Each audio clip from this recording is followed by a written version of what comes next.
एक ऐसा गेम जिसमें एक प्लेयर को किलर बनाया जाता है और उसका काम होता है बाकी प्लेयर्स को ढूंढकर किल करना। लेकिन इस बार गेम सिर्फ गेम नहीं रहता, क्योंकि एक प्लेयर वाकई में मारा जाता है। अब सबके दिमाग में सिर्फ एक सवाल होता है, आखिर गेम का किलर कौन है। जैसे जैसे सब एक दूसरे पर शक करते हैं, एक के बाद एक की मौत होती चली जाती है, लेकिन आखिर में जो सच सामने आता है वो किसी ने सोचा भी नहीं होता। तो चलिए बढ़ते हैं कहानी की तरफ।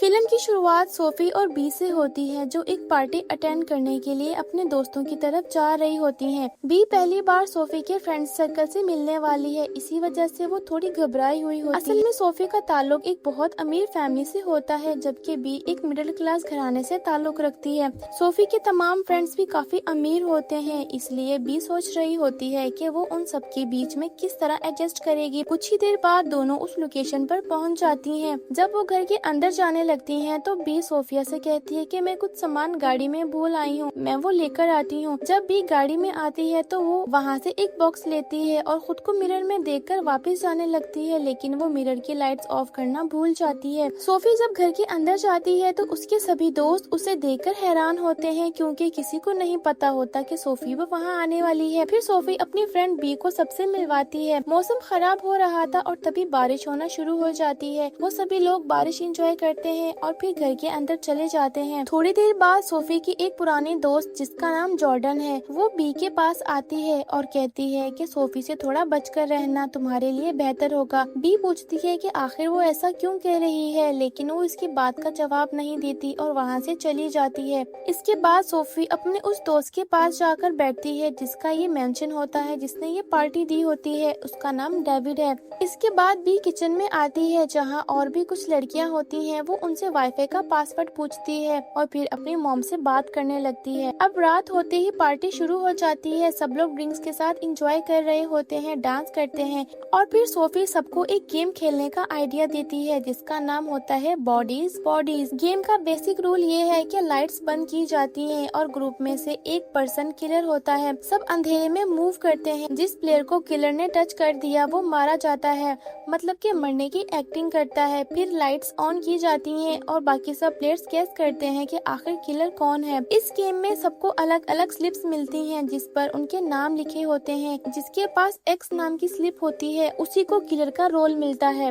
और जब फिर किसी प्लेयर को डेड बॉडी मिलती है तो उसे बॉडीज बॉडीज कहकर बताना होता है। इसी बीच डेविड ग्रेग को मजाक में एक थप्पड़ मार देता है और वो नाराज होकर वहाँ से चला जाता है। खैर इसके बाद वो गेम शुरू करते हैं और फिर हम देखते हैं कि सब एक दूसरे से छुप रहे होते हैं। किसी को नहीं पता होता कि किलर कौन है। बी एक जगह छुप रही होती है कि तभी आवाज आती है बॉडीज बॉडीज, और जब लाइट्स ऑन करते हैं तो देखते हैं कि ग्रेग वहाँ पर मरा हुआ है। दरअसल वो मरने का ड्रामा कर रहा होता है और फिर सब लोग गेस करने लगते हैं कि आखिर किलर कौन है, लेकिन सभी खुद को किलर मानने से इनकार कर देते हैं। इसी बीच डेविड और ग्रेग की आपस में बहस हो जाती है। ग्रेग गेम छोड़कर चला जाता है और उसके जाने के बाद डेविड और एमा के बीच लड़ाई हो जाती है। फिर डेविड भी गुस्से में आकर गेम छोड़कर चला जाता है। बाकी सब लोग दोबारा गेम शुरू करते हैं, लेकिन इसी दौरान अचानक लाइट बंद हो जाती है। सबको लगता है कि ये डेविड ने किया है। जब सोफी विंडो के पास जाकर खड़ी होती है तो विंडो के बाहर डेविड को जख्मी हालत में देखती है। सब लोग फौरन उसके पास जाते हैं, लेकिन इस बार मामला गेम का नहीं होता, क्योंकि उसकी असल में मौत हो चुकी होती है। ये देखकर सब लोग काफी ज्यादा घबरा जाते हैं और वो पुलिस को कॉल करने की कोशिश करती है, लेकिन किसी के फोन में नेटवर्क नहीं आ रहा होता। डर के मारे वो सब लोग सोफी की गाड़ी की तरफ जाती है। मौसम खराब था, काफी तेज बारिश हो रही थी। आखिरकार वो सोफी की गाड़ी तक पहुंच जाती हैं। जब वो लोग गाड़ी स्टार्ट करती हैं तो पता चलता है कि बैटरी तो बिल्कुल डाउन हो चुकी है। असल में भी गाड़ी से उतरने से पहले फ्रंट मिरर की लाइट बंद करना भूल गई थी, जिसकी वजह से बैटरी खत्म हो गई है। अब किसी के पास यहाँ से निकलने के लिए कोई दूसरी गाड़ी भी नहीं होती। बी पूछती है कि तुम सबकी गाड़ियाँ कहाँ हैं, और वो बताती है कि यहाँ हम अपने एक दोस्त के साथ आए थे जो हमें छोड़कर चला गया था। अब आगे तो वो कहीं जा नहीं सकती थी, इसलिए वो वो वापस अपने घर आ जाती हैं।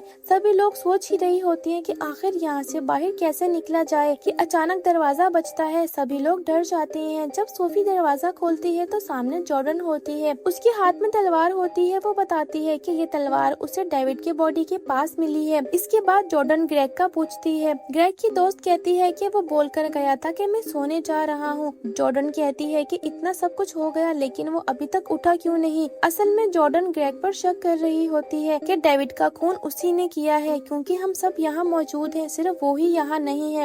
इन सब दोस्तों में सिर्फ बी और ग्रेग ही नए दोस्त थे जिनको कोई ठीक से जानता नहीं था। इसलिए जॉर्डन ग्रेग के बारे में एलिस से पूछती है, क्योंकि एलिस और ग्रेग की दोस्ती सोशल मीडिया पर हुई थी। एलिस कहती है कि वो बहुत अच्छा इंसान है, ग्रेग ऐसा कभी नहीं कर सकता। इसके बाद वो सब एक साथ ग्रेग के कमरे में जाते हैं, लेकिन वहाँ जाकर पता चलता है कि वो अपने कमरे में नहीं है। उन्हें उस पर पहले से ही शक होता है, इसलिए वो उसका बैग चेक करने लगती हैं। बैग के अंदर कुछ अजीब चीजें मिलती हैं और उनमें से एक चाकू भी होता है, जिससे सबका शक और पक्का हो जाता है। ग्रेग एक बड़े रूम में नीचे जमीन पर लेटा होता है और सब लड़कियां उससे पूछती हैं कि यहाँ इतना सब हो गया, तुम्हें कोई आवाज नहीं आई। वो अपने कानों से हेडफोन्स निकालता है और कहता है कि मैं गाने सुन रहा था, इसलिए मुझे कोई आवाज नहीं आई। फिर वो सब लोग ग्रेग पर इल्जाम लगाने लगती हैं। ग्रेग पहले समझता है कि वो सब मजाक कर रही हैं। जॉर्डन बताती है कि डेविड मारा जा चुका है, बाहर उसकी लाश पड़ी है और उसे तुमने मारा है। वो ग्रेग को चाकू दिखा रही होती है। ग्रेग उससे चाकू ले लेता है और वो उन्हें समझाने की कोशिश करता है कि उसने डेविड को नहीं मारा।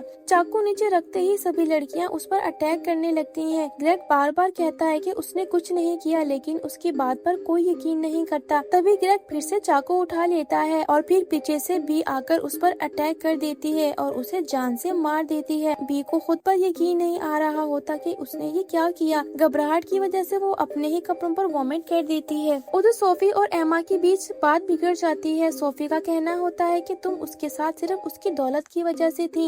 ये सुनकर एमा बताती है कि डेविड अक्सर कहता था कि सोफी का उसकी जिंदगी से दूर होना ही उसके लिए बेहतर था, क्योंकि वो अब उसे और बर्दाश्त नहीं कर सकता था। ये कहते ही एमा गुस्से में वहाँ से चली जाती है। अब सब लोग अलग अलग हो जाते हैं और एक दूसरे को ढूंढ रहे होते हैं। अंधेरा होने की वजह से एलिस किसी चीज से टकरा कर गिर जाती है। जब वो देखती है तो उसके होश उड़ जाते हैं। वो देखती है कि वहाँ एमा भी मर चुकी है, जिससे कुछ देर पहले सोफिया की बहस हुई थी। ये सब देखकर वो लोग काफी ज्यादा डर जाते हैं और एक जगह जमा हो जाते हैं। जॉर्डन कहती है कि ये सब इत्तेफाक नहीं हो सकता, किलर हम सबके बीच ही मौजूद है, मतलब कि किलर हम में से कोई है। फिर सबको बी पर शक होने लगता है। बी सबको समझाती है कि वो कातिल नहीं है, लेकिन कोई उस पर यकीन नहीं करता। जॉर्डन और एलिस उसे घर से निकाल देती हैं। सोफी भी चुप खड़ी सब कुछ देख रही होती है। कहीं न कहीं उसे भी बी पर शक हो गया था। इसके बाद भी अंदर जाने की कोशिश करती है, लेकिन एलिस सारे विंडो और दरवाजे बंद कर देती है। बाहर तूफान और बारिश अभी भी जारी होती है, इसलिए बी सोफी की गाड़ी में जाकर बैठ जाती है। गीले कपड़ों की वजह से वो अपने कपड़े चेंज करती है और भूख लगने पर वो चिप्स खाने लगती है। कुछ देर बाद वो दोबारा घर के अंदर जाने की कोशिश करती है। तभी विंडो से अंदर झांकते हुए बी की नजर जॉर्डन पर पड़ती है। वो देखती है कि जॉर्डन के पास गन है। वो सोचती है कि यही किलर है और इसी ने सबको मारा है। ये सब बताने के लिए वो एक रास्ते से गुजरते हुए दोबारा घर के अंदर चली जाती है और सोफी को बताती है कि उसने जॉर्डन के पास गन देखी है और यही सबको मार रही है। जॉर्डन को गुस्सा आ जाता है। वो कहती है कि ये सब मेरे बचपन के दोस्त हैं, मैं उन्हें क्यों मारूंगी। बी कहती है कि इसकी पॉकेट में गन है। जब जॉर्डन अपनी पॉकेट दिखाती है तो उसकी पॉकेट से एक स्लिप नीचे गिरती है जिस पर एक्स बना होता है, मतलब कि गेम में किलर जॉर्डन थी।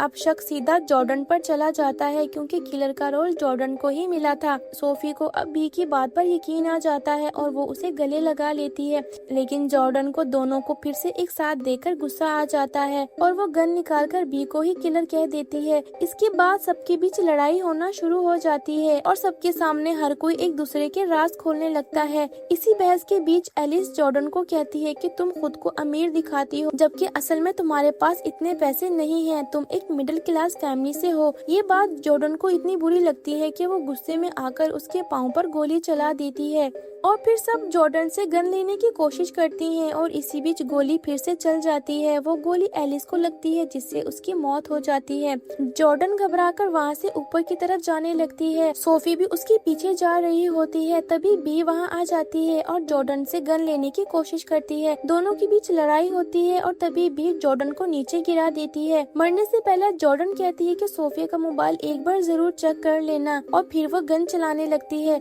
वो दोनों डरकर वहाँ से भाग जाती हैं। इसके बाद वो दोनों एक दूसरे से पूछती हैं क्या तुमने इनको मारा, जिन पर दोनों ही मना कर देती हैं। सोफिया कहती है लेकिन ग्रेग को तो तुमने ही मारा है। बी कहती है कि हाँ, तुम्हें बचाने के लिए मुझे ऐसा करना पड़ा। और फिर बी सोफी का मोबाइल मांगती है। सोफी कहती है कि उसका मोबाइल उसके पास नहीं है। बी को सोफी पर शक होने लगता है और वो वहाँ से भाग जाती है। उसे लगता है कि अभी तक जो कुछ भी हुआ इन सबके पीछे सोफी का हाथ है। अब सुबह हो जाती है और बी घर से बाहर आती है जहाँ डेविड की डेड बॉडी होती है और अचानक पीछे से सोफी आ जाती है और उसे गले लगा लेती है। तभी बी के हाथ में गन होती है और वो सोफी पर तान देती है। उससे कहती है कि पहले मुझे अपना फोन दिखाओ। दोनों के बीच फिर से बहस शुरू हो जाती है और बात इतनी बढ़ जाती है कि दोनों के बीच हाथापाई होने लगती है और वो दोनों पानी के अंदर जाकर गिर जाती हैं। पानी से बाहर निकलने के बाद उन्हें एक फोन मिलता है जो डेविड का था, जो सबसे पहले मारा गया था। उसका फोन लॉक होता है। जब वो उसके फेस से उसका फोन अनलॉक करती हैं तो उन्हें एक वीडियो मिलती है और वो वीडियो देखते ही सारा सच सामने आ जाता है। असल में वीडियो में डेविड शैंपेन की बोतल खोलने की कोशिश कर रहा होता है लेकिन गलती से तलवार उसकी गर्दन पर लग जाती है और इसी वजह से उसकी मौत हो जाती है।